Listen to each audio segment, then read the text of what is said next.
All right, I apologize. Part 1 seemed a little blurry. I don't think I hit the focus button. Sorry about that. This is better. This problem is very similar to this. Find the component form, which means we got to find the x value and the y value. So we got to figure out what this is, and we got to figure out what that is. Now this 47 represents the actual the actual magnitude. So we've got a lot of options. So if this is 108, we know this is 180, so this has to be 72 degrees. I'm going to blow this thing up a little bit. So this is 72 x, y, right angle, 47. So we're going to use our trig here. So this is my opposite, hypotenuse, so sine 72 equals y over 47. Multiply both sides by 47. And here we go. Sine of 72, enter. 44.7 we'll call it. And then to find x, let's go ahead and use cosine. Cosine of 72 equals adjacent over hypotenuse. So if we just keep going, multiply by 42, multiply that by 42, so cosine of 72, enter, times 42, enter, 12.97. We could probably round that to 13. Why don't we do that? Let's get crazy. So we got to make sure though this is negative. So that's negative 13 to the left, 44.7 up. So our component form is negative 13, 44.7. There we go. Some of you are probably wondering why I didn't just use this. And it dawned on me that I should use it. So cosine of 108, that's our theta. 47 is our magnitude. So this is just a different way. So cosine of 108, enter, times 47, enter, negative 14.5. A little different. And then sine of 108, enter, times 47, 44.7. So this one would just kind of spoon feeds it to you. Wonder why it's so off. I'm going to have to look at that a second. Alright, the math teacher found his mistake. This should have been cosine of 72 is x over 47. I don't know where the 42 came from. Let's multiply that by 47, that by 47, 47. So now, cosine of 72, enter, times 47, and there we go, 14.5, but it's a negative. You observant ones probably caught me in that mistake, but I got it. Good old math. Okay, number 9. Let V be a vector from, let's go ahead and give ourselves a little peek at this. 1, 2, 3, 4, 5, 6. 1, 2, 3. That's where it starts. Negative 6, 3. Goes to 5, negative 2. 1, 2, 3, 4, 5. Negative 2. And that's where it ends. Okay. Well, it looks like it goes to the origin or close to it, which is going to really wonkify our drawing. But first thing we have to do to find the direction angle is turn it into a component form vector. So this is x1, y1, x2, y2. I'm going to use that formula. x2 minus x1, y2 minus y1. So it's 11, negative 5, which means I'm going to go out 11, down negative 5. This vector is the same as this one, but now the beginning point is the origin. So now we can find the direction angle, which will be this. How? Well, let's find this first by using our good friend tangent.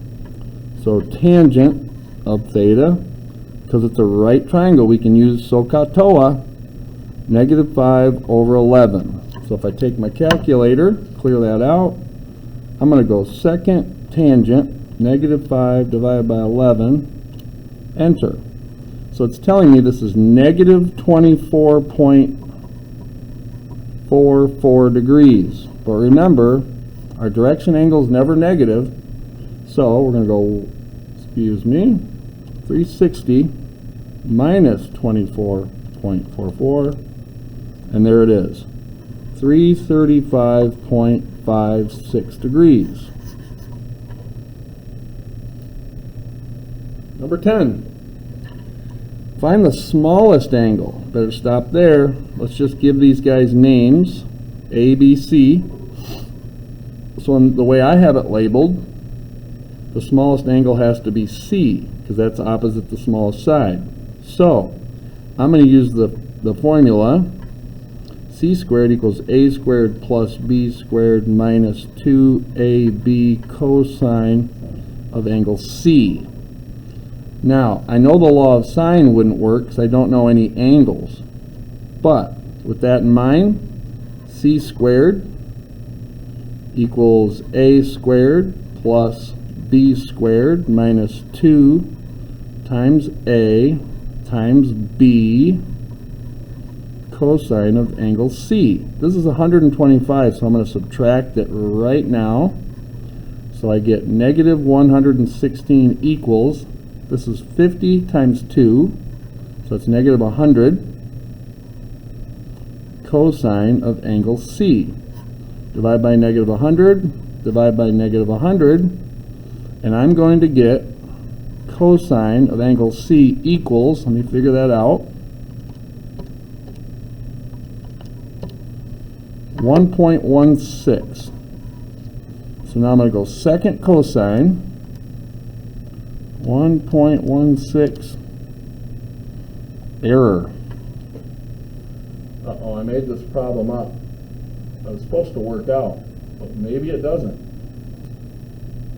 So, all my work is correct. I just didn't anticipate this, but this is a great opportunity to teach you something else.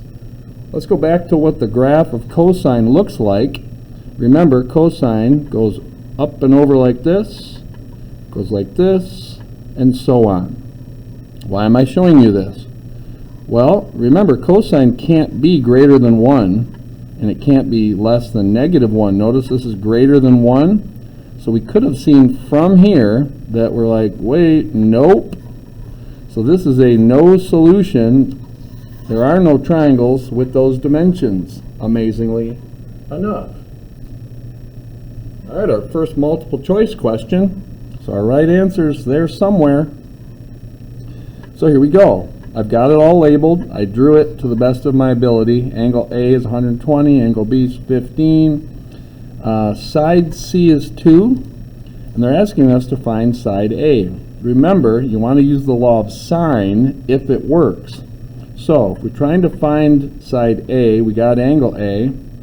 We don't have side B, and we do have side C. Now look, sure would be nice to know what angle C is, and we can. 120 plus 15 is 135. 180 minus 135 is 45 degrees. So now we're allowed to use the law of sine. So I'm going to go sine of angle C all over side C equals sine of angle A all over side A. So we avoided using the law of cosine. So sine of 45 degrees, make sure your calculator's in degree mode, 0.707 times A is that. Now I'm going to multiply this way. Sine of 120, 0.866 times 2 is 1.73. 1.73. Divide by 0.707, divide by 0.707, 2.707, 2.449.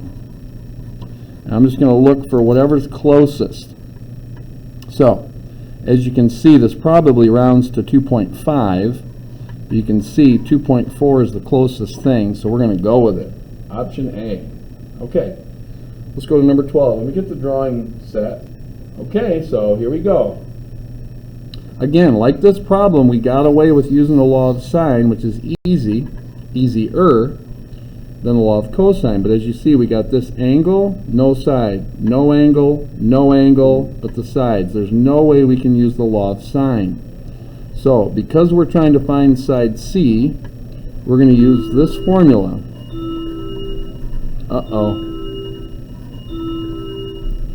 Cosine of angle C. I'm going to finish this problem up and we'll call it good for this one. So, we got C squared equals A squared, which is 16, plus B squared, which is 64, minus 2 times A times B times cosine of 40 degrees.